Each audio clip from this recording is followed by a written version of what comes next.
안녕하세요. 최다은 변호사입니다. 오늘은 성폭력 처벌법상 신상정보 등록에 대해서 말씀을 드리려고 해요.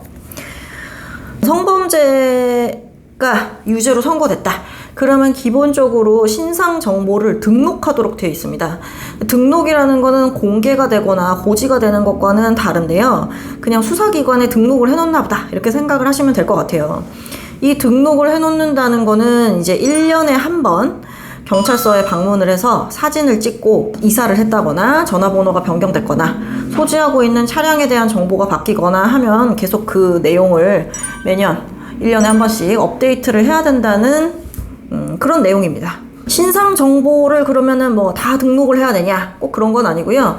등록 대상이 아닌 범죄도 있을 것이고, 그 다음에 성적 목적, 공공장소 출입이라던가 통신매체 이용 음란 같은 경우에는 벌금형이 선고됐을 때는 등록 대상에서 제외하도록 하고 있습니다.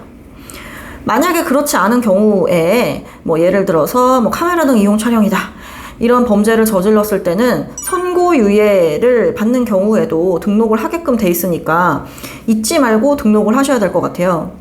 선고유예를 받았다라고 해서 내가 선고유예니까 뭐 나 전과 안 남고 이런 거니까 뭐 등록 안 해도 되는 거겠지? 라고 생각해서 선고가 확정되고 나서 30일 이내에 등록을 안 했다.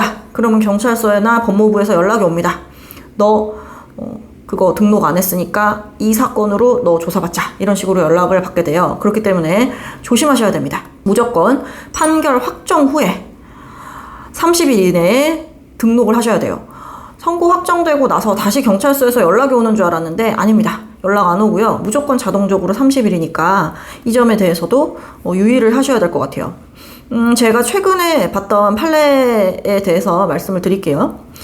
이분이 제가 방금 말씀드린 것과 같은 비슷한 경우였어요. 공중 밀집 장소에서의 추행죄로 선고유예를 받았는데 선고를 유예해주는 판결을 선고받았습니다. 그랬는데 이 사람이 선고유예니까 뭐 나한테는 이런 등록 의무가 없을 거야 라고 생각하고 경찰서에 가서 자기가 살고 있는 관할 경찰서에 가서 등록을 해야 되는데 안 한 거죠. 그랬더니 30일이 지나고 나서 연락이 왔어요. 너는 성폭력 범죄의 처벌 등에 관한 특례법 위반, 비밀 준수에 위반했기 때문에 이거에 대해서 너는 또 조사를 받고 재판을 받아야겠구나 라고 해서 또 기소가 돼버렸어요.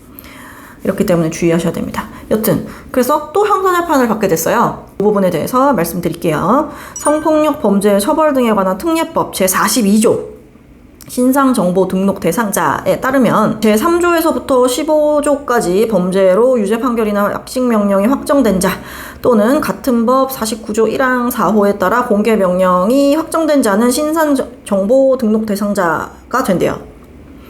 이분은 제11조에 해당되기 때문에 아까 3조부터 15조까지라고 한 것에 포함이 돼서 신상정보 등록 대상자에 해당되는 경우였습니다. 그런데 이제 몰랐다는 거죠. 근데 그 이후에 이분이 스스로 잘못을 뉘우치고 경찰서에 방문해서 신상정보를 등록을 했습니다. 그렇게 됐는데도 이제 뭐 기소가 되고 재판을 받는 일이 발생을 했죠. 기껏 성범죄 선고유예 받아놨더니 이런 일이 또 발생한 거예요. 그래서 이 사건에서는 어떻다? 피고인이 잘못을 뉘우치고 스스로 경찰서에 방문하여 신상정보 등을 제출하였기 때문에 이런 점을 참작해서 법원은 다시 한번 선고를 유예하는 판결을 내렸다. 그런 케이스입니다. 그렇기 때문에 성범죄로 내가 처벌을 받게 됐다 라는 경우 혹은 선고유예로 선처를 받게 됐다 하는 경우에 무조건 그 판결문 뒤에 보면 신상정보를 등록하라는 그런 고지서나 양식이 붙어서 나오거든요. 그거를 그냥 받아서 이렇게 팽개치시면 안 되고 꼭 거기 내용을 기재해서 관할 경찰서에 직접 가서 제출을 하셔야 된다. 유의하셔야 된다는 점 말씀드립니다.